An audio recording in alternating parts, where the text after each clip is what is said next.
Hello and congratulations on getting access to this video course on getting traffic from Pinterest.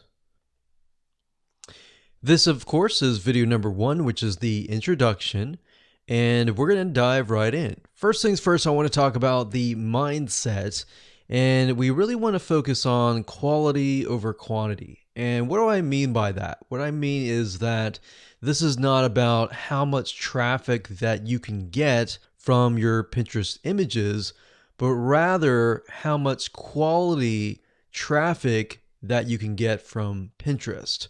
So as long as you're thinking of, okay, rather than getting thousands of traffic and thousands of visitors to my Pinterest, and while that is good, you would rather have 10 or 50 or even 100 people who are super targeted, who really want to learn more about your pin and more about what you're having to offer, rather than somebody who is just clicking to just click, if that makes sense. And of course, over time, you'll want to get thousands of high quality traffic as well. So here's a quick overview of what we're going to talk about in this video course. Video number 1 is, of course, this video. Video number 2 is the platform. So before we can actually talk about how to get traffic from Pinterest, you first and foremost have to understand how Pinterest works. Because a lot of times we assume that all social media platforms work very, very similar. And while yes, there is an element of truth to that, the reality is that Pinterest works very different compared to that of Instagram or Facebook or YouTube or any other social media platform as well. Then, of course, video number 3, we'll talk about quality and how to make sure that the images to your content and all of that is high quality. And what exactly do we mean by that? And what does the funnel look like from the point of attracting the person to pinning the image, to looking at the image, to getting them over to your content and all of that? Now, what that entails is congruency, which is what we're going to talk about in video number 4. Congruency basically means that everything is consistent from the images, attracting the right person, to getting them over to the content and giving them exactly what they want and what they desire and the reason for the click in the first place. Because believe it or not, a lot of people, when they create marketing campaigns, they totally forget about congruency. So they might make a certain image, but when they get people over to a piece of content, it is unrelated. And then, of course, they wonder why nobody is converting, because at the end of the day, it's not congruent. So we'll make sure that you're on the same page in terms of that and how that works in real life. Video number 5, we're going to talk about visual real estate matters. So visual real estate is essentially, in this case, an image. Now, how big should the image be? Should it be a small image? Should it be a large image? What size converts the best? So we'll talk more about that in that particular video. Video number 6, we're going to talk about an attractive pin. So in other words, what should your images look like? And then on top of that, I'm sure you're asking, well, what exactly should I put in my images? Is there a formula? Is there a blueprint? And that's what brings us to video number 7, which is the anatomy, or in other words, a breakdown step by step of what every single image should contain at minimum. Video number 8, we'll talk about the reverse engineering hack. And this little hack here is going to help you figure out some ideas on different images, different angles, and all of that in terms of what you should create. Because a lot of times when you start from scratch, you're thinking, well, what kind of images are pin worthy, or what people would want to pin, what people would want to look at? Because you got to remember on Pinterest that you are competing with thousands of other people who have thousands of other amazing images. So if your image does not stand out, then it's going to be essentially put away and not even looked at, comparing to the other beautiful images, if that makes sense. And of course, last but not least, we've got video number 9, which is pin automation. Essentially, this is a bonus video to show you how to automate the whole tedious, boring, time-consuming process. All right? So now let's talk about things that you will need to get started. So tools that you're going to need, what you're going to need to have in order to implement what's inside this video course. So obviously you're going to need to have a Pinterest account. You'll need to have a blog or a site with high quality content. If you don't have it right now, that's totally fine, but you will need to have one because you don't really want to direct people directly from your image directly to your sales page because people don't know you. People are still warming up to you. So we'll show you a little bit more in terms of the funnel and how to set up your marketing campaign and all of that. But what the high quality content does is it creates a buffer between your sales page and the image or your opt-in page. So you get them on your list, they sign up, you build a relationship with them, and then you warm them up. So you got to remember, these are people that you don't know. These are not people that know you. And of course, this is optional, but you'll need some money if you want to make your images look professional and appealing. So if you're not a photographer and you don't really want to hire a photographer and go about doing that way, you can always purchase what we call royalty-free images that are already professionally made that can fit your niche. And we'll talk more about that in a later video. And of course, some money for optional tools, which we'll talk about in video number 9. All right, so with that said, let's move on to video number 2. Okay, so welcome back. This is video number 2, and this is the platform. So before we get started, it's crucial that we're on the same page. Now, I know you're excited about learning how to use Pinterest to get amazing amounts of high quality traffic, but to ensure that your success is going to be high, we want to make sure that you're hitting or at least close to the bullseye. What do I mean by that? So if you can imagine a bullseye or a dartboard and you're trying to aim for the center bullseye. So that's what we're talking about here. Now, you see, before you can get traffic from Pinterest, you need to understand how it works and how it's different from other social media platforms. A lot of people tend to make the mistake of assuming that Facebook and Pinterest and Instagram and all the other social media platforms are the same.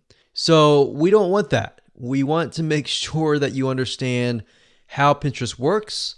That way you can understand what types of people are going to Pinterest, what they're looking for, what is the culture. And if you understand that, it's going to be easier to help you communicate with these types of people. So it's very different. It's kind of like walking into a formal business meeting and assuming that they're your friends. Well, obviously, the way that you would treat your friends would be very different from how you would interact people in this formal business meeting. Or say you go to a place that you don't know the culture. Understanding the culture is going to be good for you because that way you're not going to offend somebody. That way you don't do something that is totally out of norm. You do something in the sense that it will gain their trust at a much faster rate. So that's why we have this particular video, because it's very overlooked in terms of not knowing how things work. So same thing. So I want you to reset any assumptions that you have about Pinterest or even any strategies that you've learned over the years about Pinterest. Reset that in your brain. Assume that you don't know anything, because that way, when it comes to learning the strategy that is built into this video course, it's going to be a lot easier for you in the long run. So what we've seen over the years is a lot of times when you come in with these assumptions, they actually create roadblocks in your mind. So that's the whole goal of this kind of exercise. So go ahead right now, start from a clean slate and you'll do just fine. Now, first, according to HubSpot.com, about 40% of people respond better to visual information than plain text. Now, if you know about Pinterest, you know it's all about images. It's all visual information. That is what grabs people in. So when you think about Pinterest, when they're looking through images, they find an image that catches their eye, they click on it, and they get sent to an article. So you want to make sure that your article on the other side also has a lot of visual information and visual content as well. So you don't want to send people from an image directly to an article that is full text. You want to send people directly from the image directly to the content that is filled with either tons of images or videos with visual content as well. So the reason for that is that people's attention spans are just getting shorter and shorter. So you need a quick and fast way to keep them from scrolling or exiting the page or leaving your site. And that's why Pinterest is so powerful, because when it comes to visual information, it grabs people in, it gets them really addicted to the social media platform. So let's talk about what Pinterest is all about. So Pinterest is a place in basics for people in different niches to organize and share their discoveries through what we call a Pinterest board. So obviously, if you've used Pinterest before, you know what I mean. We have different boards that hold different images. So as you can imagine, boards that are extremely specific are often high converting. Okay, so let me give you an example of a generic board versus a highly specific Pinterest board. So a generic board would be something like a desserts board. So you would have everything from like cupcakes, diet cookies, low sugar cookies, maybe gluten-free cakes or bundt cakes or anything like that. The problem with that is it's too generic. Now, that might be okay if your site is a high authority site and it's got a bunch of different things in a different area. Or if it's something specific like maybe basketball board. And while that might work quite well, it will work even better if you have a very specific board. So what we've noticed over the years is very specific boards such as, let's say, low sugar diet desserts, or even more specific, low sugar cupcakes. So for folks that are on a maybe low sugar or even no sugar diet, they're going to be very interested in this, because when they're on this diet, they are eating literally vegetables and things that they're not really eating any cakes or anything like that. And maybe they're doing that for health reasons. And because of that, they are desperate for low sugar desserts. All right. So maybe that's the type of person that you want to attract. So when they click over, they see an article that says, maybe you're on a diet, maybe you're doing this for health reasons, but that doesn't mean that you can't eat desserts. And here's a bunch of recipes, and maybe you can get them to opt in to your email list and maybe subscribe, you build a relationship, and then you sell them later on. But that's how you can essentially attract people who are in a very specific frame of mind. And that is how you will be able to convert people better on Pinterest. So I'm going to break it down. I'm going to dive in a lot more depth in the future videos. But this is kind of more of an overarching view of what we'll be talking about later on. Now, in terms of Pinterest boards, I want you to note the keyword, which is organization. So that's the big thing about Pinterest that really differentiates between all the other social media platforms. You see, not many social media sites allow you to easily organize content except for really Pinterest. So it's a great place for people who want to learn how to do something to literally organize everything into a board So if somebody is interested in low sugar cakes, they're going to go there and they realize, oh, wow, I can make this, I can make that, I can make this. And you've got so many recipes that people are interested, they click over and they really get hooked on your board. Now, you could, if you wanted to, create a board of different recipes from either from you, from other competitors, and that's fine. Or you could create a board with all of your recipes on there.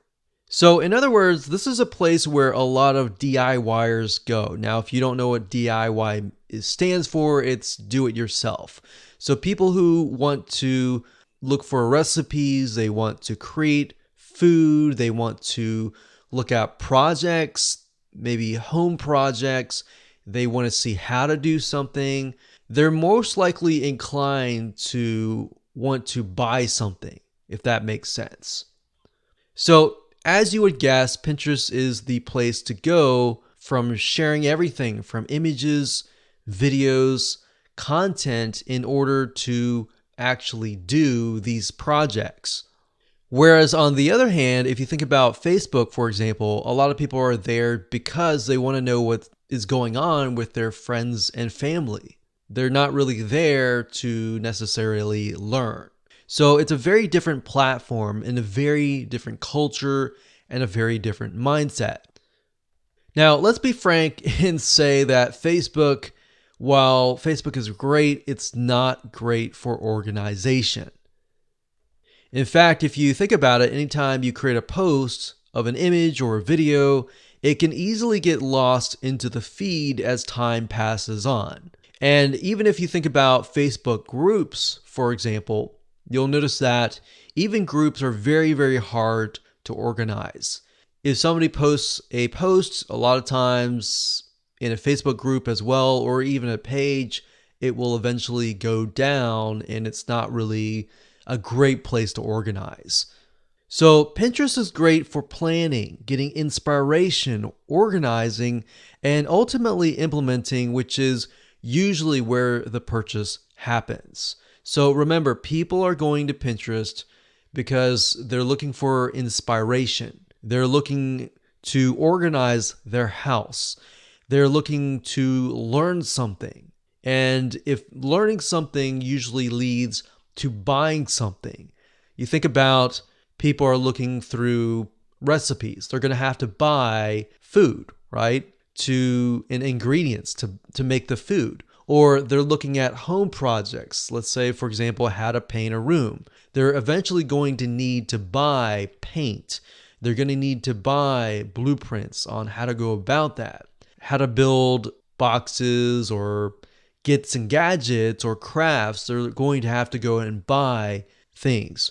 So imagine that. Keep that in the back of your mind and understand that people are there to buy. So in hindsight, 2020, you realize that Pinterest can really produce a lot of sales if done right. So that's why we're going to break things down in the next few videos in terms of the funnel and how your marketing campaigns need to be set up. So with that said, let's move on to video number 3. Okay, welcome back. This is video number 3. So quality is key. Now that you understand how Pinterest works and what type of people use it and their frame of mind and the culture and all of that, let's talk about the images that go to these boards.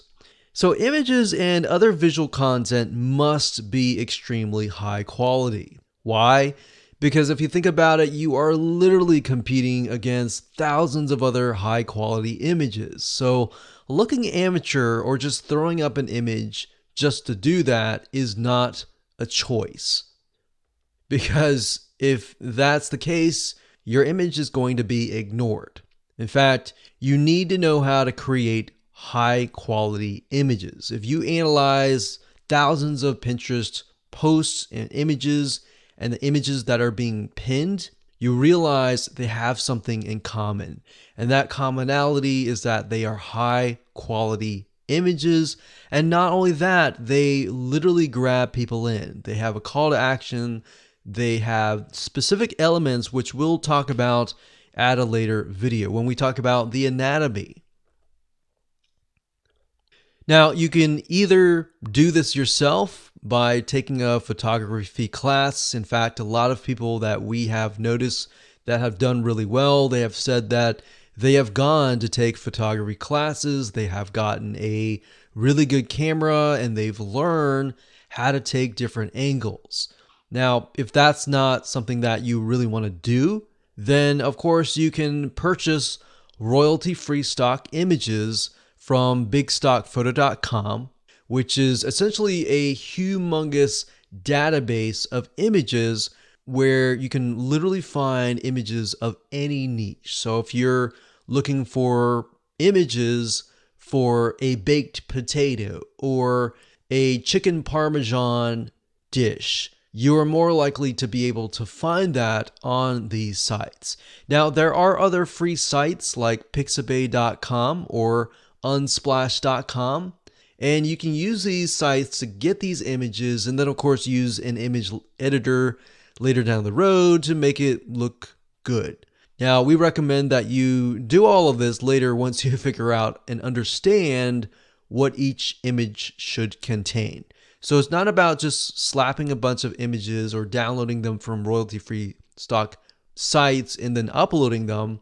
It's a matter about getting these images and then of course using an image editor, which we'll show you later on how to make it look more fancy.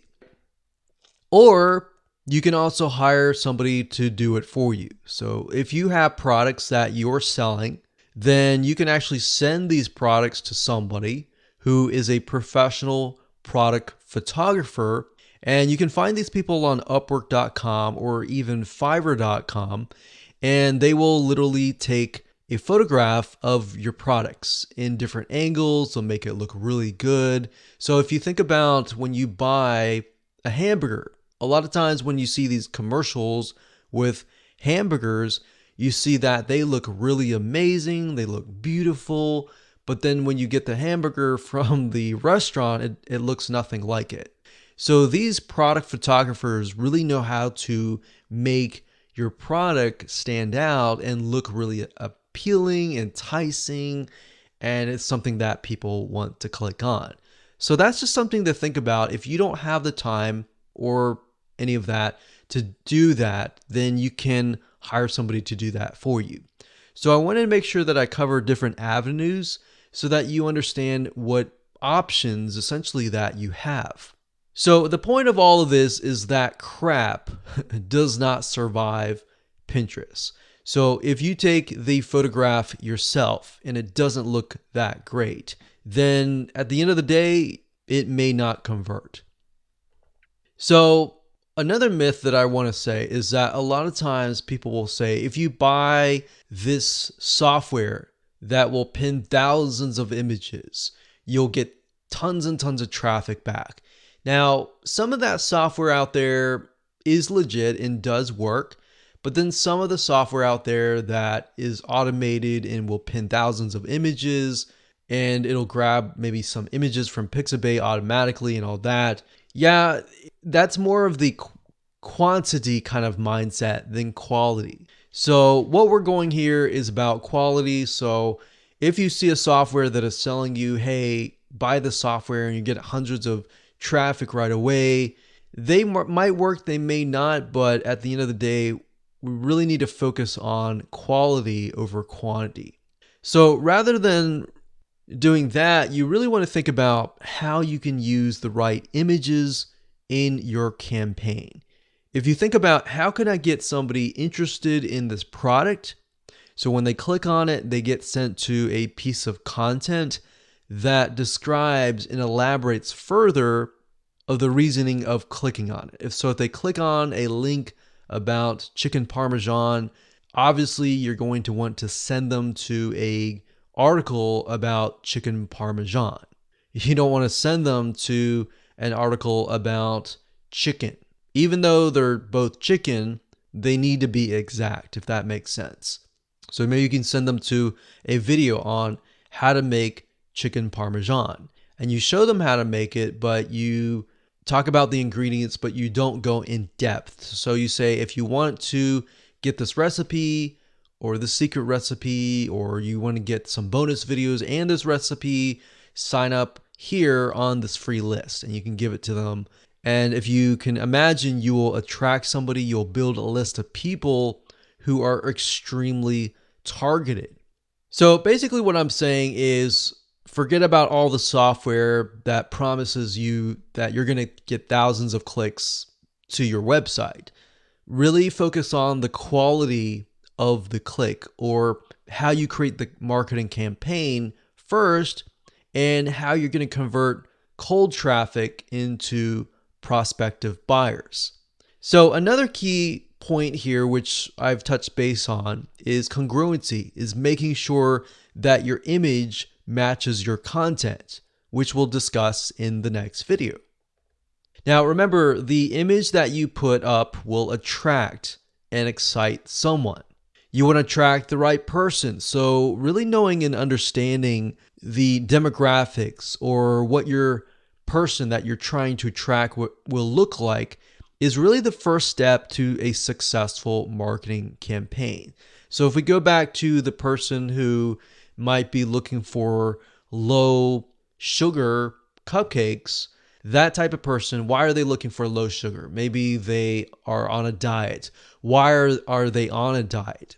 Do they have some sort of health issues, or do they have cholesterol or low cholesterol diet? Are they facing a specific problem? You really need to think about that, because if you do, then you can talk about that in your article or your image, and you can grab people in. So you could do something like low cholesterol cupcakes, for example, or healthy desserts for diabetics, kind of thing. So you know, when you attract that type of person, they are maybe going through diabetes or low cholesterol, or specific reasoning. And because of that reasoning, you're able to talk with them, you're able to gain their trust. And in the article, you could say, hey, here's some low sugar cupcakes for diabetics and all that. And that way you can relate to them on a deeper level. So maybe in the article, in the opt-in, in the autoresponder series, you can literally talk to them and say, hey, being a diabetic is hard because you can't eat certain foods, but I want to say that there's certain foods that you can eat and still enjoy life, kind of thing. And that's how you're going to be able to sell. It's not about getting thousands of clicks from your image to your article. It's about getting the 10 people or the 20 people that really understand what you're talking about, because in that way, in that light, they're going to be more open to actually buying from you, if that makes sense. So one way of doing this is to take a look at magazines in your niche. Magazines are really great ways to figure out what kind of images that you can actually use that will excite people. Because a lot of these magazine companies will invest millions and thousands of dollars and hundreds of thousands of dollars into figuring out what actually works with their prospects and their customers and their buyers. So let's go ahead and do that right now. Okay, so to keep it simple, we can go to magazines.com and you'll literally see hundreds of different magazines. If you click on the all categories here, you'll be able to see the different categories. We have animal pets, we have art, we have fashion, we have all sorts of things. But to keep it simple, I'm going to type in recipe and let's just see what we get. So we've got cooking, food, and beverage, magazine subscriptions. Now, obviously, I'm not going to be able to look inside the magazine, but just by taking a look at them will allow me to get a better idea of what they're putting out. Now, sometimes you can even do a reverse engineering and do a Google search on that magazine, and sometimes these sites will have websites. So that's something that we'll actually do. So All Recipes is an actual website, so we know that. But let's just go ahead and click this. So we got DIY donuts, and DIY, remember we mentioned that was do it yourself. So we already know right off the bat that people that are into allrecipes.com are people that are interested in doing it themselves. And that really matches the type of person that we're trying to track with Pinterest. Now, if we go here, let's see here, we click this, we can just click these images to kind of get an idea of the way that they have set up their images. And you can actually copy this, and not actually copy exact, but get an idea of, okay, they're using plates, they're putting words on top of here, and they're putting text on the side, and that's what makes it look good. So you could do something very similar. Now let's do a search on All Recipes. We know that this is actually a website, but let's go ahead and click more info before we do that. We see here, we read this. Let's just go back to allrecipes.com.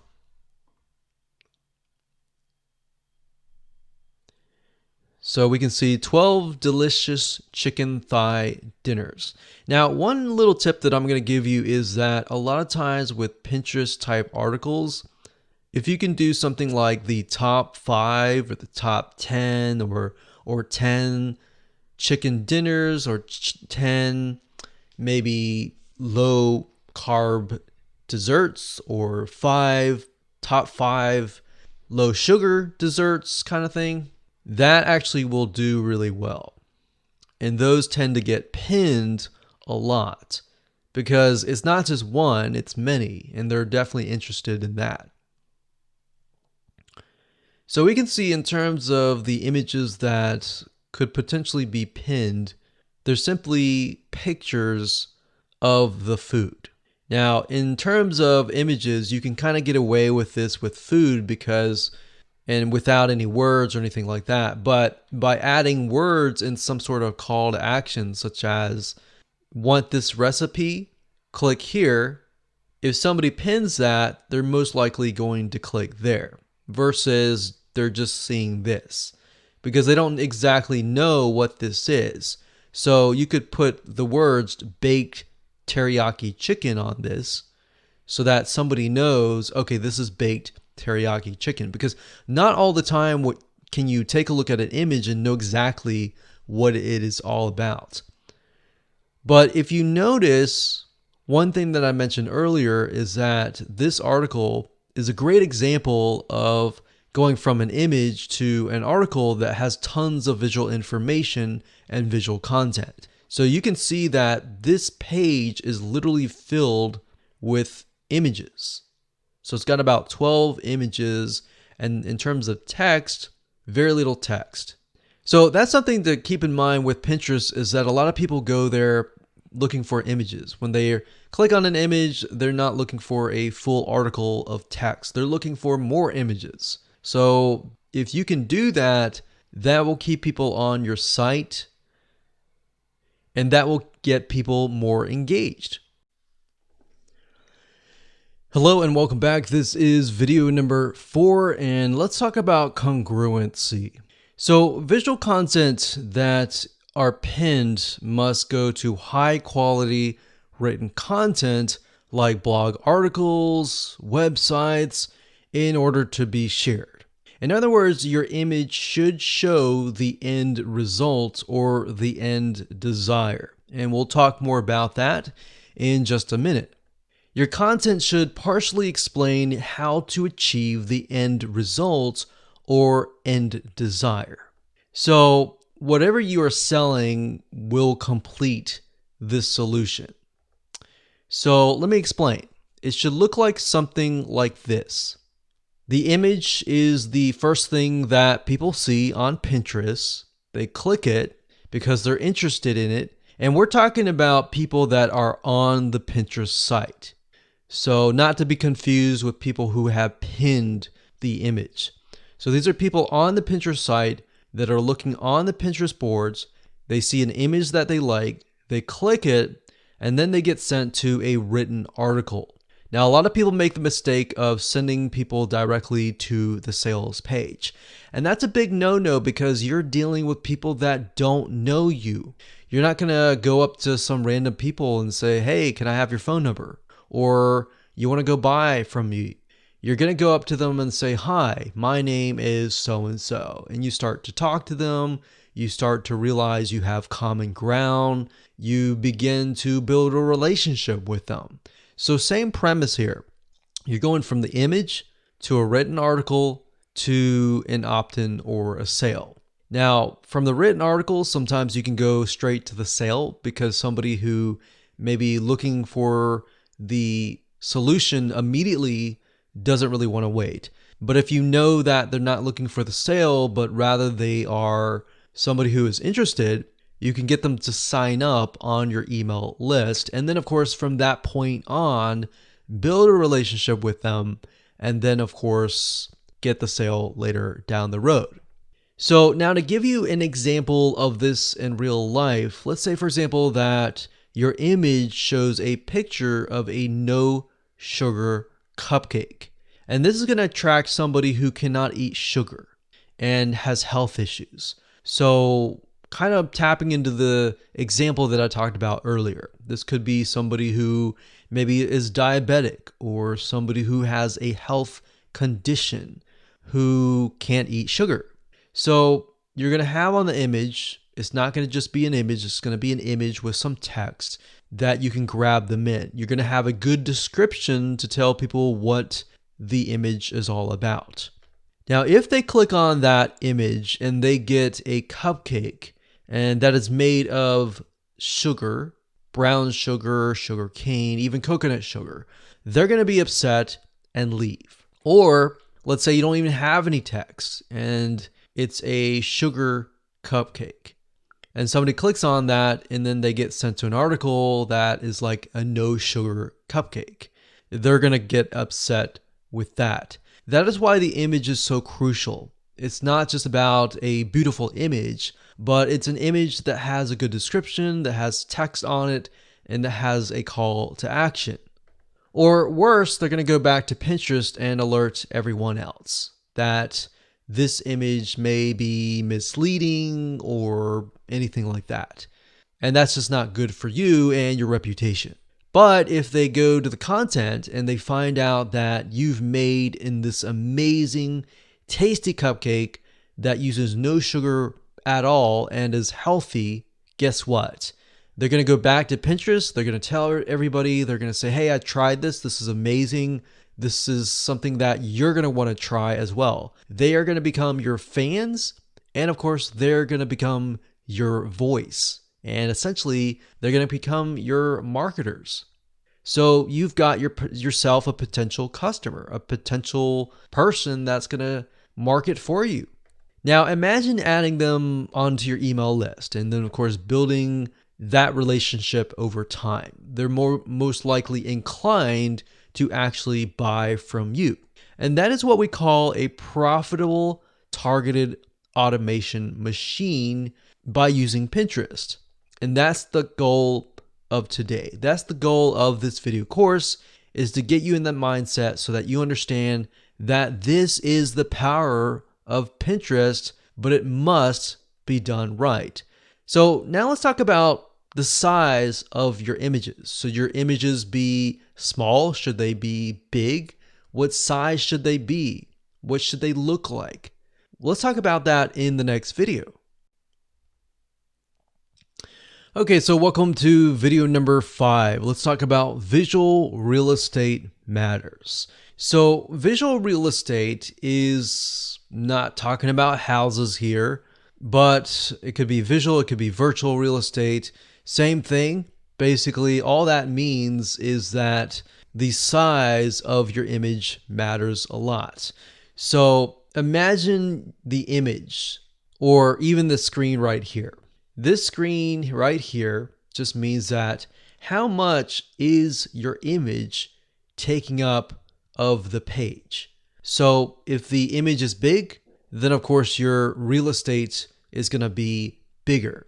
If it's small and you're not taking a whole lot of space, then your real estate virtually or visually is going to be not a whole lot.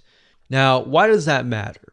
Well, did you know that Pinterest allows you to pin graphics that are vertically oriented, meaning that they're long, which means that you're going to take more real estate compared to that of a square. So if you had the option to either use a square or a vertical rectangle, which one would you use? Well, the vertical rectangle, of course, right? Because not only does it take more space out of the page, it definitely shows up compared to all the other images. And not only that, in addition to that, it stands out. Now, when you're dealing with vertical rectangles, the problem is you need to make sure that your images look good. Because with a square image, you just put up an image, you can put a call to action, put up important information on that and put it up, and that's it. But with a vertical, you begin to realize that you need to really make it look good. It's not just a bunch of images, it's got to look really good. And don't worry about that. We're going to talk about that in just a second. So if you're not a graphic designer, it doesn't matter. You're going to be able to create some amazing pictures. Now, going back to why this is important and why taking up more virtual real estate is important, this is because the more of the page that you're going to take up, the better. The smaller of your image is, the less of the page you take up. And worse, you're going to be overpowered by folks on Pinterest that are using these longer pins. Because the longer pin is actually the strategy that will actually work.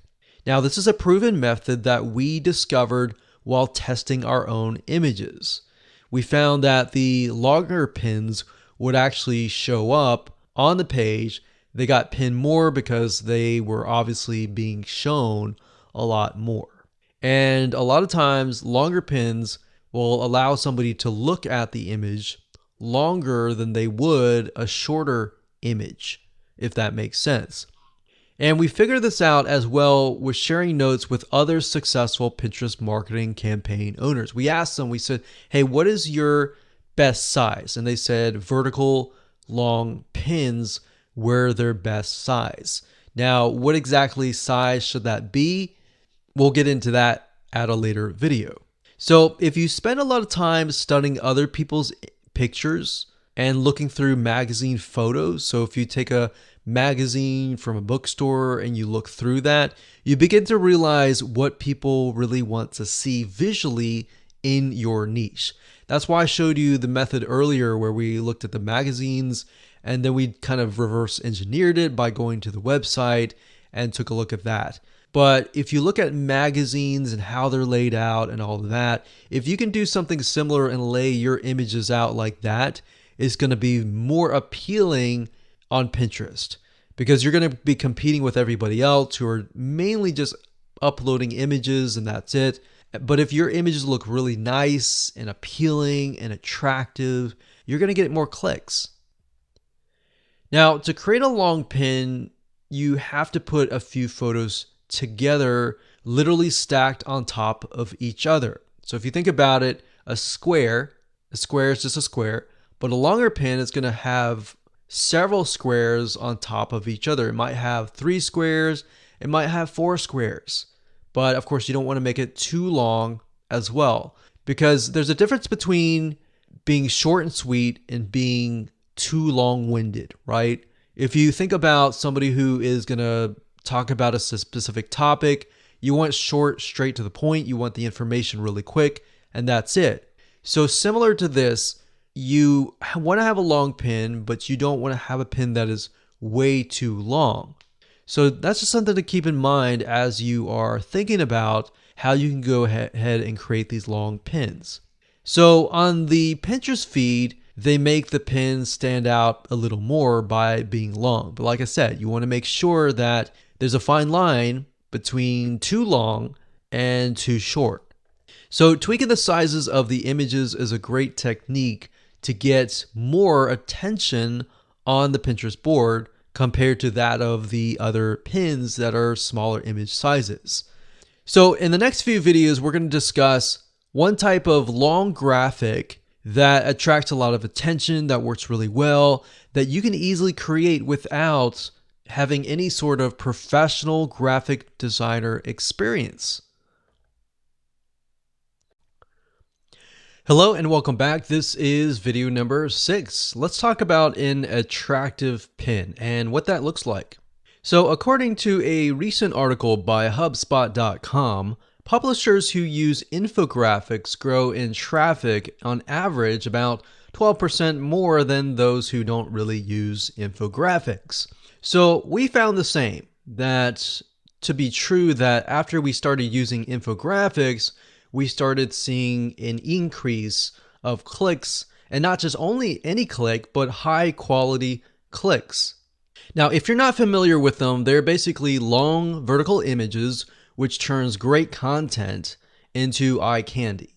Or in other words, you can turn great content, instead of turning it into just a bunch of text, you turn it into a graphic that visually makes sense. Now, there are many different types of infographics, and we'll show you in just a second what they look like and how you can go about creating your very own infographic.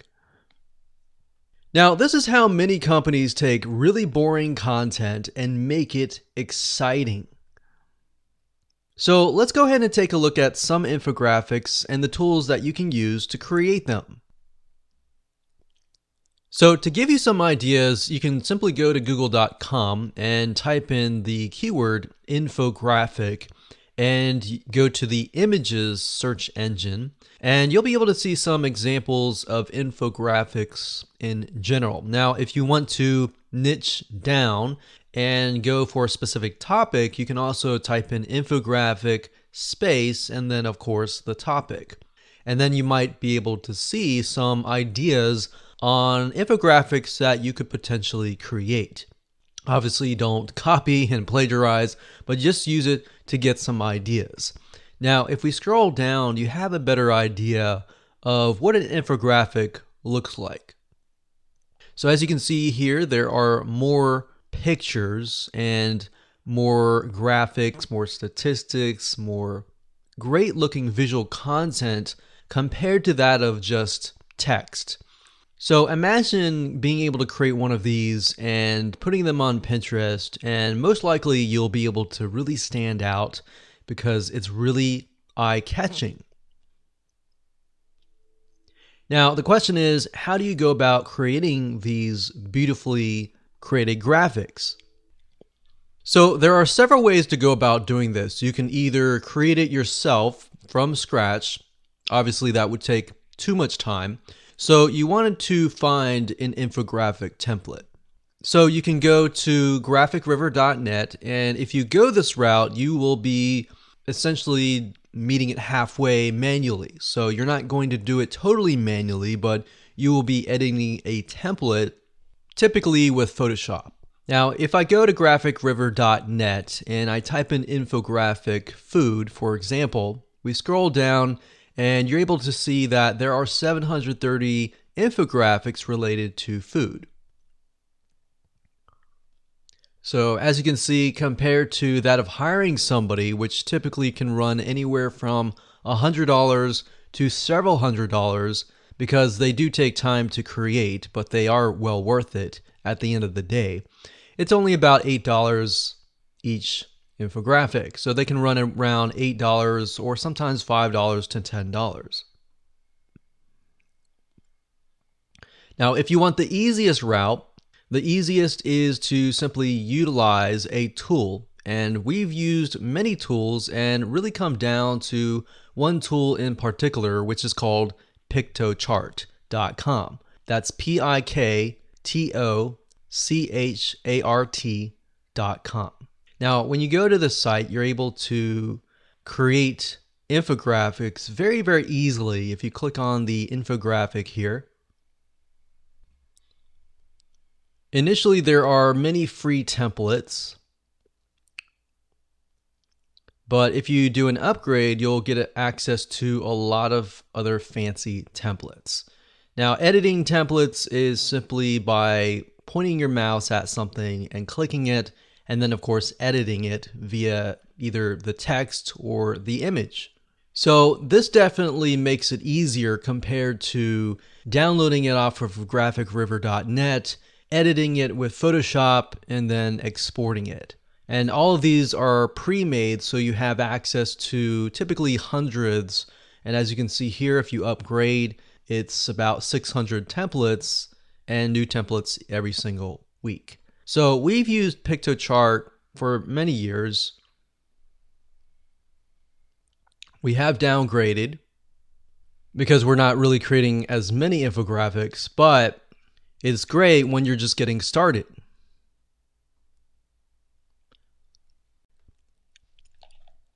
Hello and welcome to video number 7. We're going to talk about the anatomy. So as we're talking about images, I'm sure you're thinking, okay, what exactly am I supposed to put inside of the graphic? We've talked about graphics. We've talked about the size of the graphic. Now what? Is there a blueprint or a formula? And yes, there is. And that's what we're going to cover in this specific video. Now, while you can get creative and add whatever you like, there are a few things that every pin-worthy image should contain, at minimum, to get the desired quality click. So let's talk about that right now. The image should show the following. First, it should show the end result or the end desire in a high-quality picture.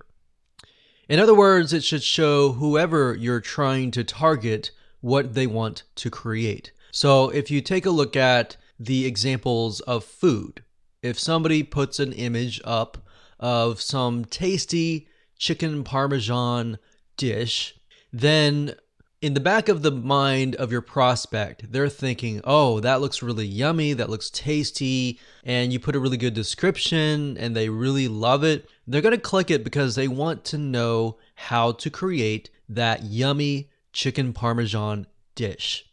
So that in itself is the end result. So you don't want to choose any image, you want to choose the right image, if that makes sense. Second of all, you need to build curiosity to click, to learn how to achieve the end result. So in other words, that needs to be in the picture. So going back to the chicken parmesan example, it looks tasty. So the fact that it looks tasty, people want to know, how did you create it? So your goal is to get them interested enough to click your image and land on the content piece. Your goal isn't to sell them immediately, rather just to get them curious and interested. That's it. Remember, when it comes to selling online, it's not about getting them to click and buy. Like we talked about earlier, when it comes to relationships, you don't go up to somebody and say, hey, would you love to, do this and that with me, go and hang out, be best friends kind of thing. You go up to them and usually you say hi and you kind of pique their interest. And you begin to find common ground and then you go from there. So very similar to this concept as well here. The image should also show a call to action text. Of course, telling them what to do to learn how is very important. So going back to the example earlier, they're going to want to learn how. So you're going to want to put some text in the image that tells them what to expect after they click. So people need to be told what to do. Never assume anything. Never assume that they know what to do. Always tell them. So you're going to need to have a call to action text that says, click here to get recipe. So something short and sweet. Click to watch how to create this recipe or whatever you're trying to sell. So never assume anything and tell them the exact call to action. Now try to keep that within just a few words. You don't want to go overboard because remember, as people are going through Pinterest, they're scanning. They're looking really fast with their eyes on a bunch of images. So whatever image grabs them in, and not only that, tells them what to do to get what they want, they're going to click. So at the end of the day, you want something that people can save or even share with their friends or their family. Or they just pin it and then they share it in their board, in their group, and then their group finds out about it and then you get more traffic. So that's why you want to really set this up carefully and correctly. Now, of course, not only is the image important, but you really need to have a good description within the pin. So adding a really good description about the chicken parmesan dish, you can say this is easy, this can be created within less than 30 minutes, and this is how many calories. It's a low calorie diet, low cholesterol diet, something that's appealing to your audience. So if you know your audience, which goes back to why it's very important to understand who is going to click and what do they face in real life. So let's say, for example, that you have an image that says no sugar cupcakes, and you are targeting people who are diabetic. So you want to put the call to action with that and then put that in the description. You can say, if you're diabetic or if you are on a specific diet where you're not supposed to eat sugar, then this tastes really good. It only takes this amount of time. It'll save you money too because it doesn't cost a lot of money. It is only like 3 ingredients. So it's easy, cheap, and it's fast. So those elements, actually, if you utilize those elements in your copy, in your description, those are elements that people want to know because people don't want to spend a lot of money typically, and they don't want to spend a lot of time because time is money. So again, if you talk about recipes, it needs to have a very good mouth-watering description of what the finished dish is like and what they're going to expect if they click on it. You always want to be transparent and tell people a little bit of what to expect on the other side. So when I mean other side, I mean when they click, they are sent to a piece of content. And that will actually help your conversions, and it'll also help gain trust because people will realize that you're being genuine. You're not hiding anything or anything like that. You are telling them up front what to expect, and when they click on that, they are more likely to trust you. So transparency is very, very important. Being authentic is really important as well. Now, another example is if you look at popular restaurants. These popular places have really good menus with really good descriptions of the food with pictures. So they do a really good job. And if you think about it, people go in the restaurant, they're ready to buy, but they're interested. They don't know exactly what to buy, but they look through the menu, they see what they like, they buy it. So looking at these, because it's more of an instant buy, these are really, really good to look at. So menus from popular restaurants, the next time you go out to take a look at how they do it and pick a restaurant that is doing really, really well. Now, sometimes you can go on Google and do a search on the restaurant and find restaurants that you really like that are doing well and look at them, see if they have a menu on their website and see how they've laid things out and use those descriptions. But if you keep with what I talked about in the previous slide, which was saving time, saving money, and not as many ingredients or not as many steps, those elements actually can help convert really well.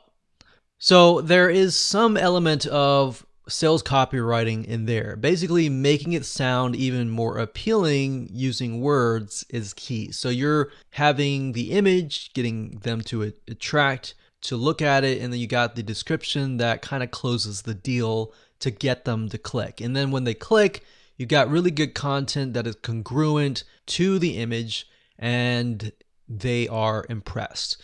Because the reality is not many people do that. So if you're one of the few that do that, you're going to be ahead of your competition. So like I said, even though the visual is great, you really need to back it up with a good description as well.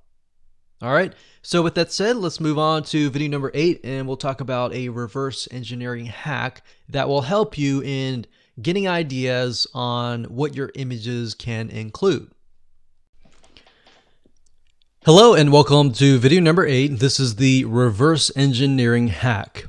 Now that you understand how do you go about getting ideas on what images to use, the hack is really to take a look at the trending pins and reverse engineer it.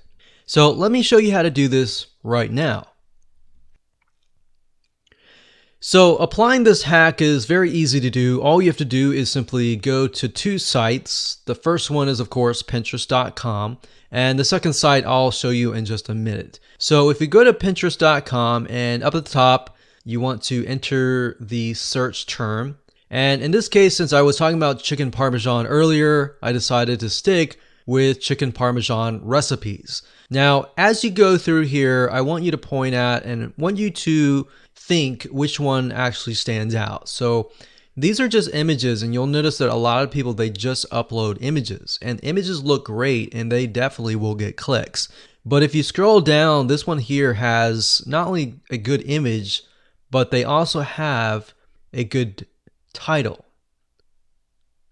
So if we scroll down further, this one has an image and they also have text, and it doesn't look horrible, but if you scroll down further, you get the idea that just putting text on an image doesn't really work either. So taking the photograph, if the person who took this photograph here maybe took it on the side, it would look better. And maybe they used something like Piktochart to create an infographic or an editing tool to make things look better. And we'll talk about tools that you can use to make things better in just a minute. But if you scroll down further, you begin to see images that really catch your eye. So this one here, this one has an image and then text and then an image, but the text looks really good. So if you scroll down further, the one on the left-hand side here looks really good as well. So by doing a little bit of research and doing a little bit of reverse engineering, you can get an idea of what is actually doing well. Now, I want to pause for a minute and just tell you a tool that you can use to create these simple graphics. So if you don't want to create an infographic, that's fine. But if you want to create something simple like this, then there's a tool called Canva. So that is canva.com, canva.com. And as you can see here, you're able to create really beautiful pictures without having Photoshop. So you can edit this anywhere you are as long as you have access to the internet.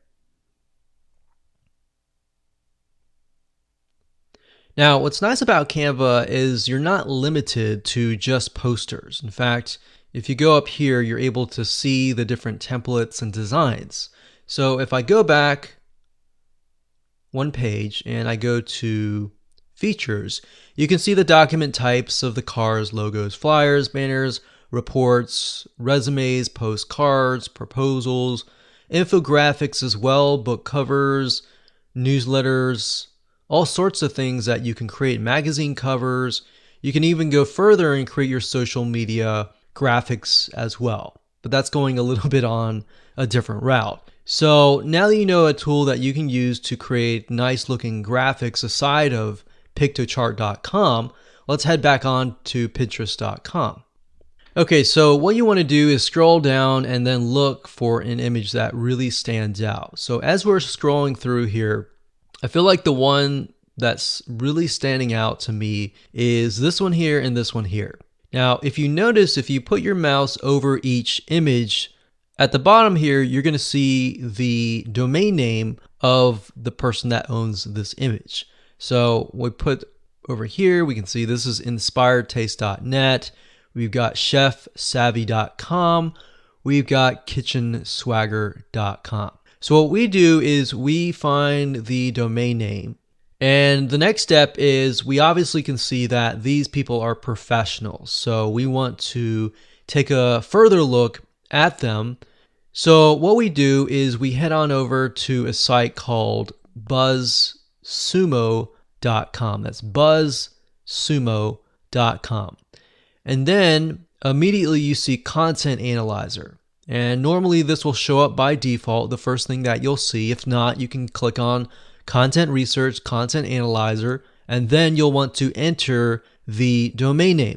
So in this case, it's kitchenswagger.com. And if we scroll down, we can see all the content that BuzzSumo has essentially extracted, and we can get an idea of how well the content is doing. So we can see this one here is getting about 300 Pinterest shares. So it looks like the majority of their traffic is actually coming from Pinterest. And that's a good sign, because that tells us that the way they've created their graphic is a good sign that tells us and confirmation that their images are working and people are sharing their content. So what you can do is you can simply click on their link. Now, before we do that, let's just try something.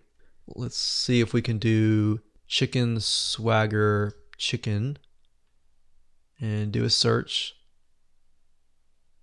So that doesn't really give us the data. We're looking for the chicken parmesan. But anyways, it looks like they're very consistent. So what I do is I take a look at the highest content piece that is getting the highest amount of Pinterest shares. And then we take a look at the content and just see how they've laid out their content. So how to grill the best pizza you've ever had. How to make the best chicken parmesan you've ever had. So they start with an image, content, some bold text, then they have images, lots of images. And then they go to the recipes. So what you're trying to do here is get an idea of why people are pinning it and how you can apply that to your own content. Obviously, you're not plagiarizing or copying them. You're simply getting ideas on how you can lay things out for your own site. Because what we found is that with Pinterest, a lot of times the content for a specific demographic, a specific audience, a specific niche can be very different than other audiences and other niches. So that's why taking a look at your competition, essentially, and what is actually trending and which one is getting good Pinterest shares and all of that, and then stick with that. So that's a very simple hack that you can apply. So as a recap, number one, go to Pinterest.com, do a search for your niche or specific image that you're searching for, and then take a look at the best image, and then go to BuzzSumo second of all, that's step number 2, and then type in the domain name, and then take a look at their highest Pinterest shares, and from that, take a look at how they've laid things out on their blog or their website, and then try to take a look at a few again and see if there's a similarity and a commonality. So that's it, and hope you enjoyed that. Let's move on to the next video. Hello and welcome to video number 9, and this is going to be pin automation. Just want to say congrats on reaching the end of this video course. So this is sort of a bonus video that is going to make your pinning much easier. Pinning lots of high quality images is crucial, and you really want to be consistent and you want to schedule it ahead of time. That way you can schedule weeks in advance, and then you can focus on the long term as much as possible. And by doing that and by being consistent, that will actually help you get a good amount of traffic if you followed this formula.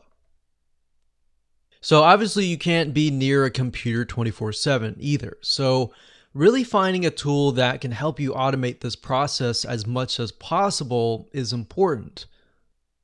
So let's discuss some tools that will help you with this process.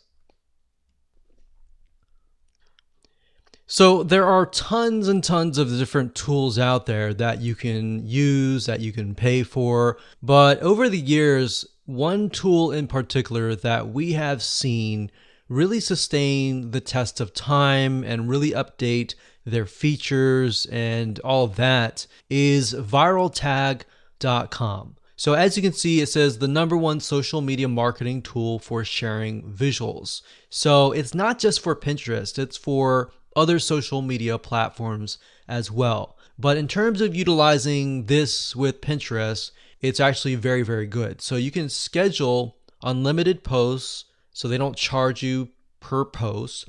You can recycle evergreen content, you can collaborate with your team, and best of all, you can analyze what is actually happening. We found that there's some tools out there that will post stuff, but you have no idea on earth what in the world is actually working and what in the world is actually happening. So as you can see here, you can schedule your content ahead of time. So you can put the image, you can put hashtags, which is something else that we highly recommend that you do. And then of course you can put the URL where you want to send them to. So as you can see here, you can upload, you can edit, you can schedule posts in bulk. So you don't have to do it one by one. And there's a lot of other things. You can do content curation, which is a little bit different than what we're talking about, but those are more advanced strategies. But based on what we're talking about in this course, this is essentially one of the better tools that we have found over the years. So rather than having to scour the internet and look for the tool that is best, we can definitely say this one right here is the way to go. Now, it does cost money. As you can see here, there's an individual count. You really only need the individual count. And the small business is a little bit more money, and then the branding is a lot more money. Now, as you can see, you definitely don't need the small business or the brand. The individual is just enough to have. And one suggestion that I have to you is that don't even get access to Viral Tag at all until you have actually begun to get into the habit of doing it yourself. Once you've done it yourself and once you become overwhelmed and you need to take it to the next level, that's when you can use Viral Tag. So that's a tool that we highly recommend that has worked really well. And we hope you enjoyed this course, and make sure that you take the knowledge that you've learned and apply it.